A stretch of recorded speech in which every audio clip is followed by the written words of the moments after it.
ऐका रे माझ्या बाळा, ही शिकवण मनात ठेवा आणि आयुष्यभर पाळा. यातूनच खरा आनंद आणि शांती मिळते. 1. श्रद्धा आणि नामस्मरण. संकट ही आयुष्याचा भाग आहेत. संकट आली की देव विसरू नका. माझं नामस्मरण करा आणि श्रद्धा ठेवा.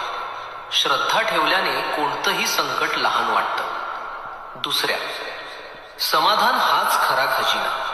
धनदौलत क्षणात येते जात असते, पण ज्याच्या मनात समाधान आहे तोच खरा श्रीमंत आहे. समाधान हीच खरी संपत्ती आहे. 3.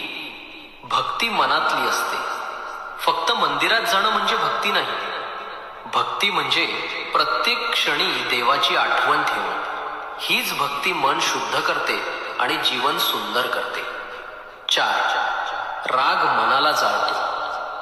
राग दुसऱ्याला नाही, तुलाच जाळतो. रागाने सुख नाही मिळत, दुःखच वाढतं. म्हणून संयम आणि शांतता या 2 गोष्टी जपा. 5. दान निस्वार्थाने करा. दान हे नावासाठी नाही, ते मन शुद्ध करण्यासाठी असतं. जे दान कुणालाही न करता निस्वार्थाने केलं जातं तेच खरं दान आहे. 7. संकट म्हणजे परीक्षा. लोखंड तापलं की सोने होतं. तसंच संकट म्हणजे श्रद्धेची परीक्षा आहे. जी श्रद्धा ठेवतो तोही परीक्षा पार करतो आणि त्याचं जीवन सोन्यासारखं होतं. 7. सेवाभाव ही खरी भक्ती. भक्ती ही फक्त नामस्मरणापुरती नाही. खरी भक्ती म्हणजे दुसऱ्याच्या डोळ्यातले अश्रू पुसणं, दुःखिताला आधार देणं हीच खरी सेवा आहे. 8. मनावर विजय.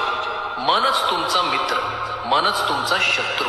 वाईट विचार मनात ठेवलात तर आयुष्य दुःखमय होतं. चांगले विचार ठेवलेत तर सुख शांती मिळते. मनावर विजय मिळवलात तर जग जिंकलात. 9. क्षमा आणि संयम. ज्याने क्षमा केली त्याचं मन देवासारखं विशाल होतं. राग दाबणं हेच खऱ्या साधनेचं लक्षण आहे. संयम ही सर्वात मोठी ताकद आहे. 10. देवावर पूर्ण विश्वास. जीवनात सगळं तुमच्या हातात नसतं. जे हातात नाही ते माझ्यावर सोडा. मी आहे ना तुमच्यासाठी. फक्त माझं नाम घ्या, श्रद्धा ठेवा. मी कधीच तुम्हाला सोडणार नाही. स्वामींचं नाव जिथे जाईल तिथे प्रकाश पसरतो. तुमचा एक सबस्क्राईब आणि कमेंट म्हणजे महाराजांचं नाव जगभर पोहोचवणं. तर आत्ताच करा सबस्क्राईब आणि कमेंटमध्ये लिहा, जय जय रघुवीर समर्थ.